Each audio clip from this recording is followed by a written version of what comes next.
podcast where we put you on the map. This is Ron Costa broadcasting live from the Mappable USA studios here in beautiful Las Vegas, Nevada. And today, folks, we're going to talk about opportunity zones, specifically maybe some luxury properties, perhaps. And we're going to, before we get into that, we're going to introduce Vicki Hutchmala from the QOZ Marketplace and the Opportunity Zones Authority. Vicki, how are you today? I'm outstanding, as I always am, Ron. Another fabulous day in Vegas. And our guest today is somebody that is actually doing a project here in Vegas, and we're going to talk all about it and let our audience know what he's doing. So let's get started. Okay, let's bring him on, folks. We got Bill Shopoff. He's the president and CEO of Shopoff Realty Investments. Bill, how are you doing today? I'm doing great. It's a pleasure to join you folks today. Our pleasure, Absolutely. Bill. Thank you. Yeah, it's our pleasure. We've been trying to get you on the show for quite some time. We finally have. I feel like we've accomplished something already today. Just having you on, it's a big bonus. But I'm glad our stars are aligning today. There you go. Yes, exactly. And I know we promised the audience we're going to get into opportunity zones. But before we do that, Bill, maybe we can get a little background on yourself and Shopoff Realty Investments, the company, how it all came to be. Sure. I'll give the very short synopsis. But I've been in the real estate business for over 40 years. I actually began in Austin, Texas, and got a real estate license while I was still getting my MBA at the University of Texas. And went right out and started my own company. I've got a pretty unique distinction of actually never getting a paycheck from an outsider as an adult. And I actually began my career a little bit different. I actually began as a residential realtor, and I've kind of evolved over the time, and became an investment broker, and then ultimately a principal. And I founded this company 29 years ago this year, and moved the business here to Southern California about 21 years ago. And, as they say, the rest is history. We've had a long and productive career, and hope to continue that. Excellent. Yeah. And your company then specializes in commercial properties and income-producing properties and things like that? That's correct. We generally focus on opportunistic and value-add properties. We own all of the major food groups, office, industrial, retail, and multifamily. We have a pretty specialty business in getting zoning and entitlements for a lot of residential, but not just residential, because we've also done it for some commercial projects. So it's a multifaceted business, and do a lot of our work in the Southwest. We have a lot of business in Nevada, a little bit in Colorado and Arizona, and then obviously quite a bit here in California. But we actually own properties throughout the country. So we own in about 10 different states today. So Bill, how do you decide what location is a best location, whether it's commercial or whether it's residential multifamily? How do you decide this is the spot, this is what I want to do, and this is where we're going to do our project or do our investing? Yeah, that's a great question. So, from the just investment specific, not development, we're kind of discerning about what we buy. We're generally not what we consider to be market buyers, although obviously any deal is the market. But we're not top payers. We generally are very focused on buying good value and a good story. And I've historically been a story buyer. If there's some reason why the asset can make sense for us, and I would say part of that reason is generally that it's got a problem that somebody else can't solve. In our shop has been very well regarded as being able to problem solve. And so, if we think there's a problem that we can be well paid for solving the problem, then that's an asset that we probably have some interest in. And whether that's an existing building with maybe some high vacancy that we want to focus on, or a development site. And so we don't look at so then that would lead you into looking into opportunity zones and whether or not there's a project or a development to help the communities that are located in opportunity zones. Do you do that? Do you have projects in opportunity zones? Well, we do have. We actually have a couple. One's further along than the other, but yeah, we look at those as obviously they're interesting to us because they have great tax advantages. But before we can look at tax advantages, you have to have a great project. Yeah.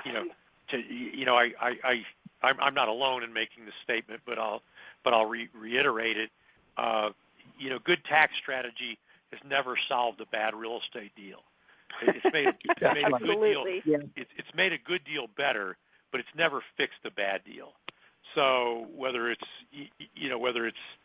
tax credits from Section 42 from the low-income housing tax credits, or it's something like the Opportunity Zone, you got to start with good real estate. And so you try to find something that's if your goal is to go do an Opportunity Zone, you go find something that's a well-located Opportunity Zone and something that you can fill a niche for the community and provide goods or services that they don't currently have. Do it in a manner that is going to create some jobs and some economic vitality, as well as an ability to economically reward ourselves and our investors. Well, exactly, and we always say that all opportunity zones are competing with each other opportunity zone, and just because you live in a place or you want to invest in a place doesn't necessarily mean you should, because that opportunity zone may not have anything that can actually be called a good investment. And if you're approaching it from deferment of capital gains tax, that's the wrong way to look at it, because you want to be able to, like you said, you want to be able to get a good return. You want to be able to defer the taxes. But the whole point of the program was to enhance the lives of the people who live in the community, and that is how you should approach it. That's always been what we've talked about and what we believe, Ron and I in the QOZ marketplace and in our dealings with opportunity zones. Pick the right one. Don't pick one just because you want to save taxes. That's not going to be a good thing. Well, if you lose all your money, you'll save taxes. So there's that too. So we don't want that to happen to anybody, and in particular our investors. Absolutely. Our objective is, we have to start with a site that will support a good real estate project that we would do whether it was in an op zone or not. And right. Then once it drops in the op zone, then we add the added benefits, which I think probably most of your listeners are going to know those already, but I'm sure we can touch on them. But we have to start with good or great real estate thesis, and if we're there, then I think we're ahead of the game, and I think look, there's a lot of great people doing opportunity zones, and then there's a few that got involved because of the tax issues, but didn't really have and don't really have the skill set or the tenure of real estate development that a firm like ours might have. Yeah, there's a lot of people who think they're experts, but in reality, they're not so much. Yeah. Well, unfortunately, we see that a lot, and that's not good. But yeah, you guys stumbled onto a very interesting property in Las Vegas that happens to be an opportunity zone, And I was kind of hoping that maybe we could talk about that a little bit too. You guys, you're building a kind of like a luxury hotel there, aren't you?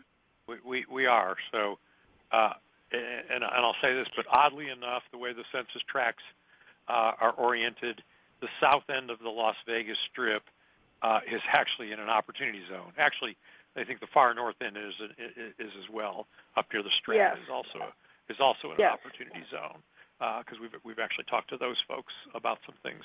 But we've secured a site that's for people that are local. It's just north of the Harley Davidson dealership, kind of south and easterly of the Mandalay, and walking distance.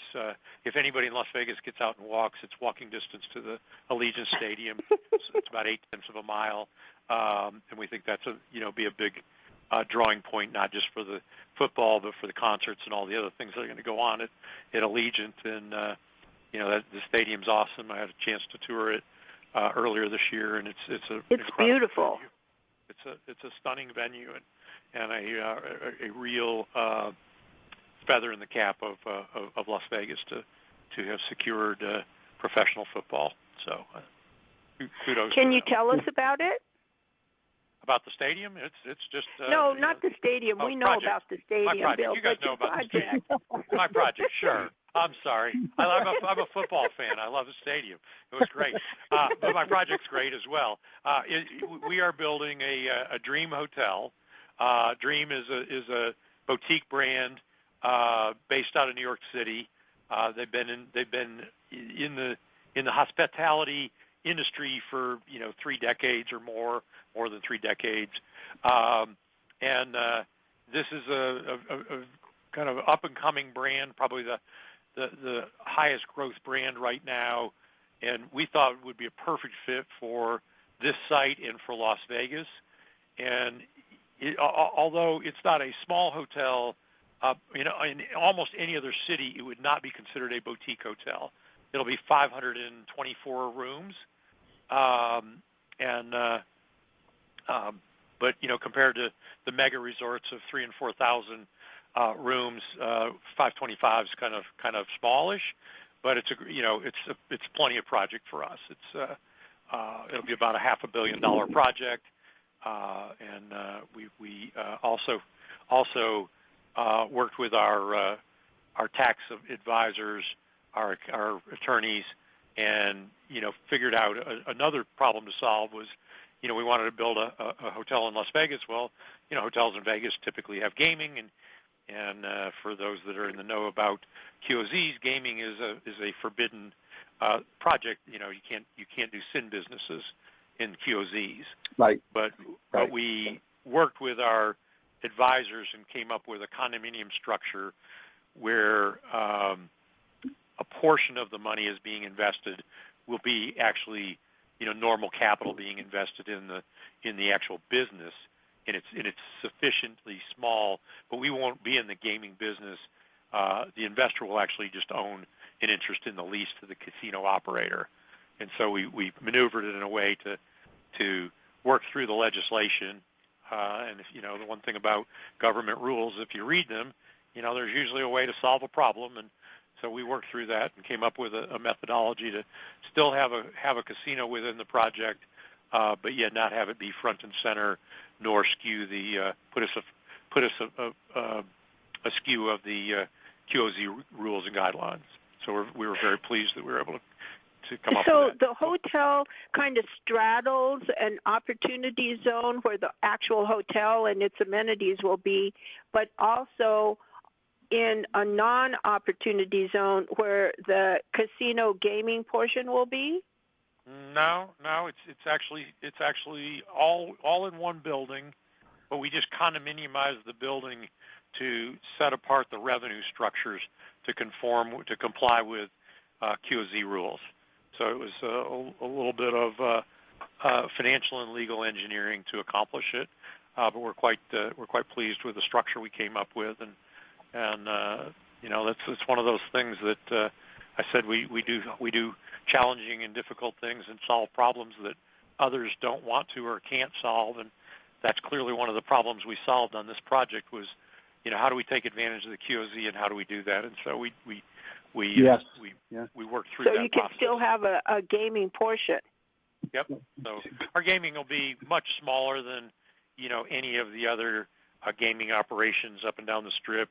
We don't think this is a hotel that people are going to come to primarily for gaming, but we do think that even when people come to even if they're not big on gaming, somebody in their party may want to hit the tables at some point during the day, and we obviously expect it to be profitable, and but we needed something that was more than what the Four Seasons had done, where you're in the same building and you can go next door if you want to go to the casino, but you don't have to experience the casino. But right. So I think we've melded that in nicely, and we're really excited about our design. It's going to be a great aesthetic. We'll have we'll have the day club at the pool, but just on a more we scaled it down to the size for our project, and we've got 7. I love the design. I saw the artist rendering in this thing. It's beautiful. It really, really is nice. But it's funny, you mentioned a couple of things before. One is, working with government to solve a problem. I mean, who would have thought that would be possible, right? Government doesn't solve problems, but you did it. So that's a good thing. But another thing that I thought is kind of interesting is that you talked about earlier in the podcast how the project really needs to stand alone above and beyond any kind of the tax benefits. And it sounds like this thing pencils out really quite nicely for you guys, and then you throw the QOZ benefits on it, and it makes it that much of a better project, right? Do you guys see that? Yeah, I mean, typically, whatever return you're going to make, in a normal deal, your return goes down after tax, and in a QOZ, your return goes up, and in our case, it goes up by about 2.2% on an annual IRR basis because of the tax benefits. So, we think it's an extremely attractive deal. One of the things that we did also in structuring, because we bought the land in one partnership and then we're entering into a ground lease because of affiliated partner rules, I couldn't be on both sides and get QOZ benefits myself. So we structured it as a ground lease, but that was also extremely accretive to the overall returns because everything that we build, there's no land basis, so everything we spend can be depreciated. So we're able to provide very good shelter of all the cash flow and possibly for investors other cash flows that they may have. If they have other passive income, we'll have some passive losses that'll come out over the hold period that will help offset gains that they may have elsewhere in their portfolio for the right, for investors that are structured properly. Interesting. Right. And then when you guys finally closed on that property and did whatever you need to do to actually own the piece, I hope you guys went out to a really nice lobster dinner or something after that, because that is a big score. I mean, if people don't understand where the property is actually located, it's really a great location for a number of reasons. Like you said before, it's right by the airport as well, right? So have you guys talked to McCarran Airport about that, about the building and maybe some ways of ingress and egress directly from the airport? Well, we're right adjacent to Signature Aviation, and so right now somebody will be able to drop out the Signature exit and just basically loop around to our building. Got it. And so it's probably from getting off your private jet to getting to our front door is 3 to 5 minutes. So by far the closest hotel on the strip. So we think that's going to be a big selling point. We had to work actually pretty extensively with McCarran and the FAA because there were security concerns that certainly were broadened because of what happened a few years ago at the Mandalay, and so we actually hired one of the foremost airport security experts in the world, and they helped us work through that process with McCarran and the airlines and the FAA. And I think actually what we ended up with as a result is we added in some design features and some security features about the project that'll probably become the template for how anything gets built, along that strip of adjacent to the airport, because there is a lot of concern and we worked through that, and actually, should have our FAA clearance. We got our preliminary, but our final clearance will actually come in next week, and we're pretty excited about that, and that'll allow us to move into our approvals with Clark County, which we've been putting on hold until we resolve this, because we didn't want to be at odds with McCarran, and I think we've done a lot to satisfy them. Did you have issues with the height of the hotel? Because it's 20 some stories. Did that cause McCarran to have some issues? Well, there are issues. They had some with height, clearly. We ended up at 19 stories, but that was our own design. We actually we were originally going to be 21 stories. We took a couple floors off. We were able to consolidate and kind of shrink and reduce costs. But their issues were, not just the height. They had issues around, was it going to impact flight operations? So height becomes an issue. Right. But there were also issues about, to put it bluntly, whether there was a crazy person or a terrorist who would take advantage of that location. And so we've done a number of things, and like I said, we've got upgraded security. We've done some things that candidly nobody thought about it before. So, we get the advantage of somebody else's pain. We get to learn from it and design something in. And so, like, we'll have a glass breakage monitor in every room, and so we can pinpoint exactly where there might be a problem much quicker than it was able to do at other places where you've had these events.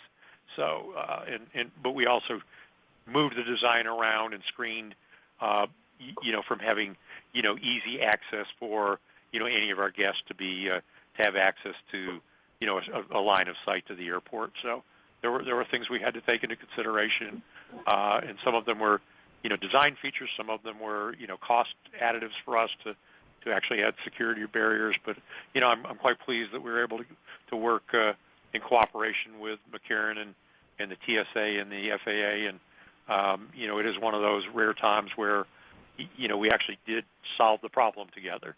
And I'm very grateful today for their going from absolutely not to you guys really did a good job, and we acknowledge that you made the effort. So kudos great. to them, and kudos to my team.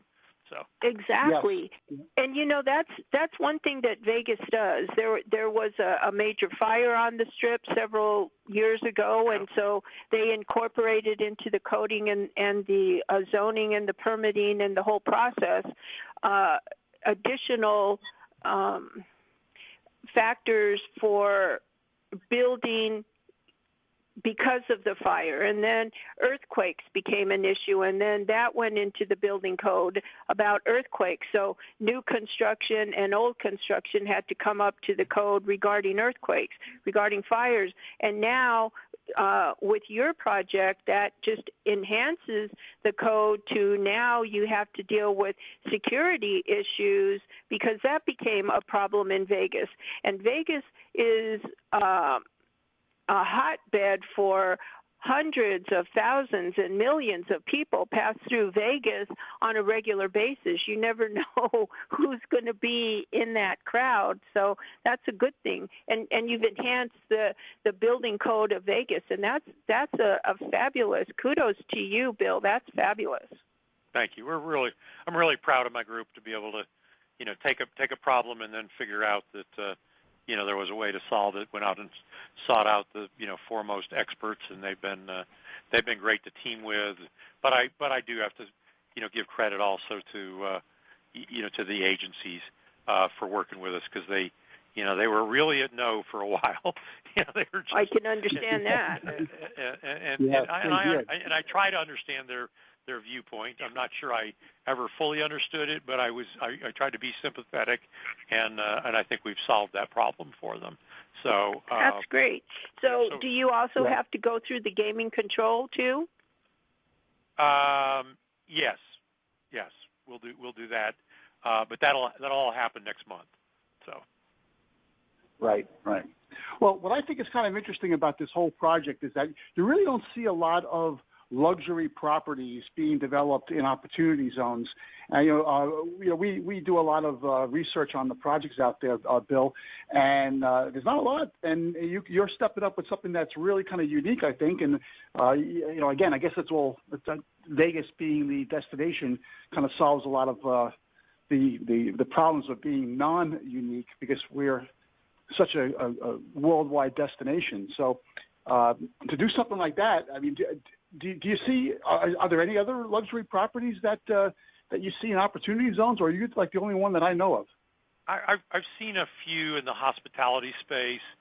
Most of what I've seen in the op zone business has been, a lot of multifamily product, a lot of apartments. And, one of the things we did also to differentiate ourselves is we actually created what we call the DLV for Dream Las Vegas Founders Club.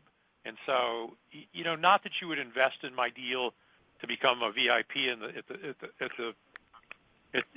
at Dream Vegas, but I do think that people would do it as a perk, as something added and above. And we typically would say, most of the people, look, if you invest in an apartment building outside your own town, you're probably never going to go see it. But the people who are investing in our deal probably are going to come visit. And when they come visit, we want them to be treated like VIPs. And so we created various levels depending on how much they invest, where they get various levels of VIP treatment all the way up to our top tier investors can they can actually join in designing one of the suites or get a suite named after them. And there's also some corporate branding opportunities. So that's cool. So it's a little bit unique. Mm-hmm. Nice. Would this project on a whole be considered a high-rise condo hotel? Well, we have no residential for sale aspect, so it's all straight hotel. Okay. We opted to not do any for sale product in the hotel. It kind of confused things, and it becomes a little bit difficult to do the for sale product in an opportunity zone. You can do it, but it adds a layer of complexity. And so we opted for just a straight hotel operation, and we're very excited about it. Obviously we've got the 10-year horizon because that's the op zone minimum time frame. But candidly, depending on what our partners want to do, we might own it a lot longer if we financed out a bunch of money and enjoying the cash flow. Why not? So exactly.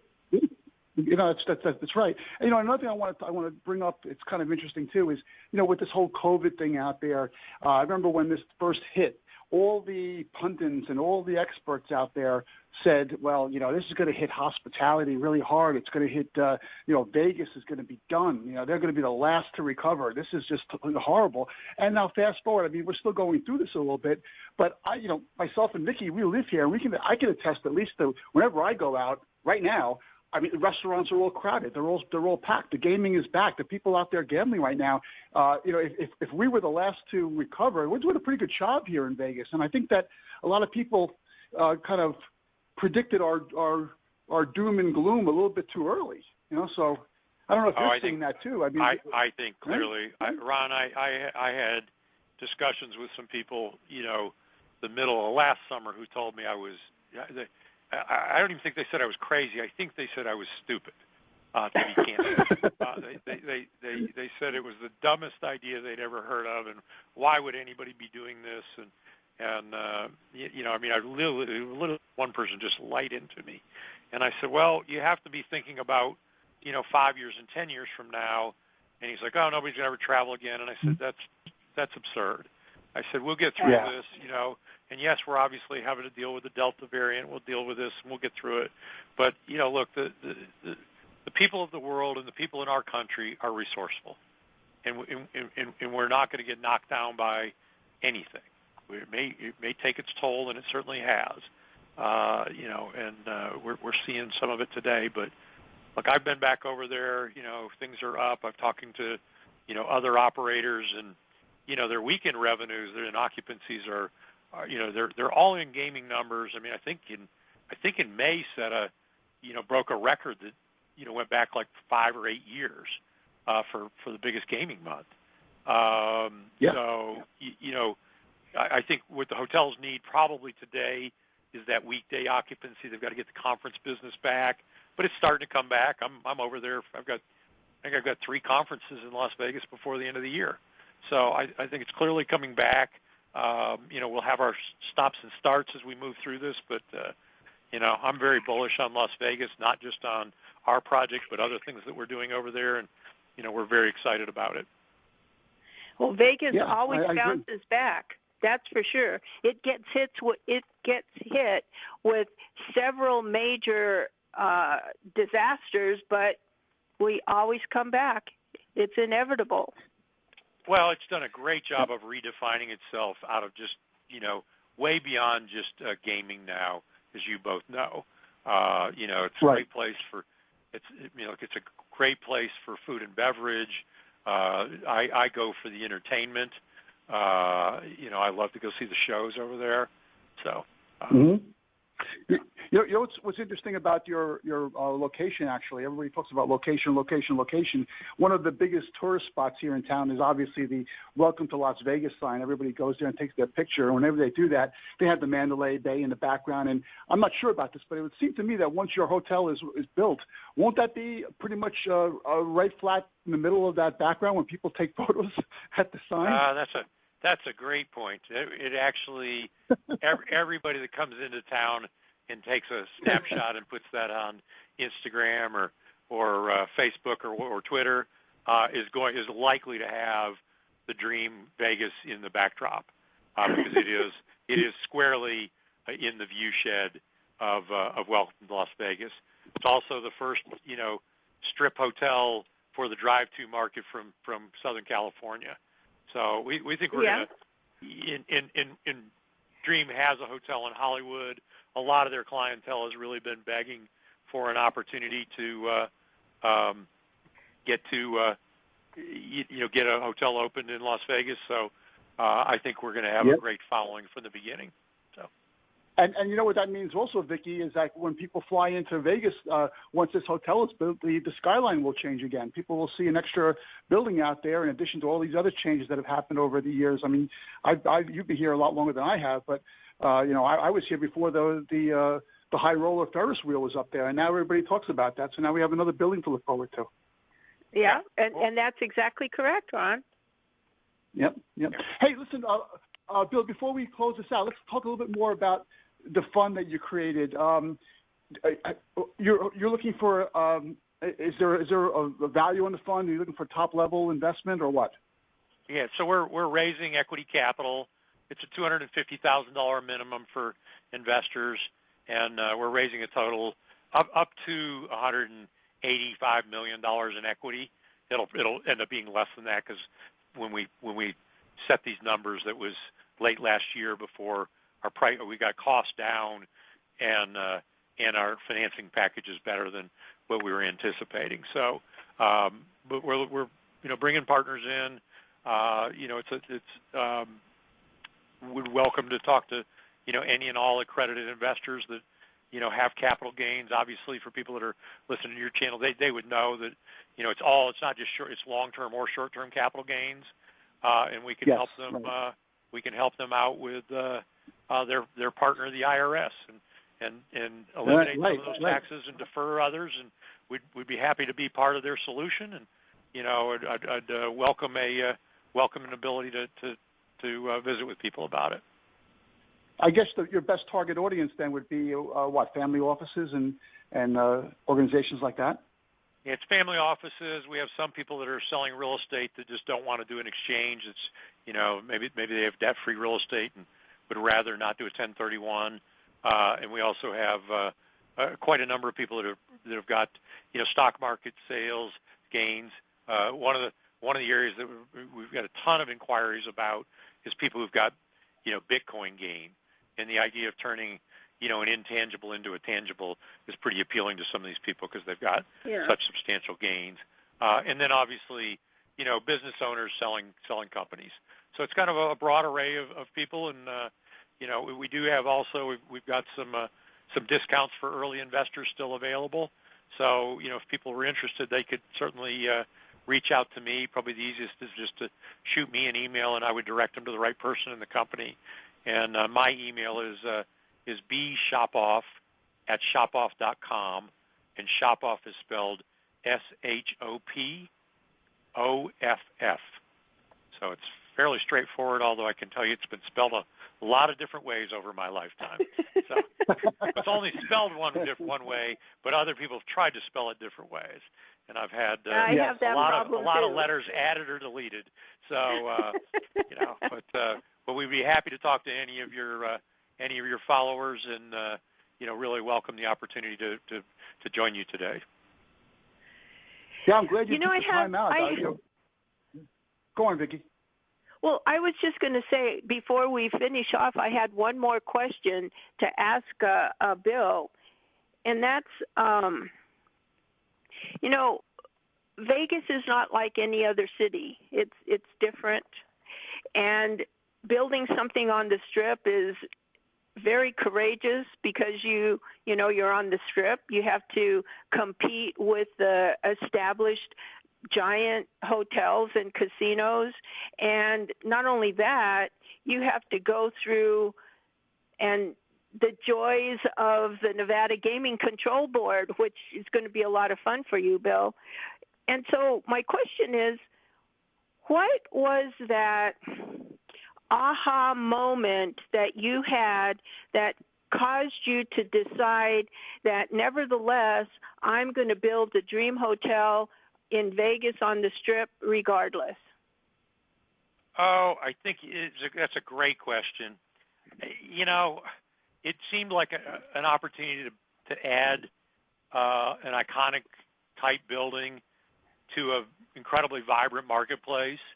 And clearly we have to compete, but I think I think one of the things I liked about it, is that although there's competition amongst the various casinos, there's also a huge cooperative spirit. It's not just between the hoteliers and the gaming operators.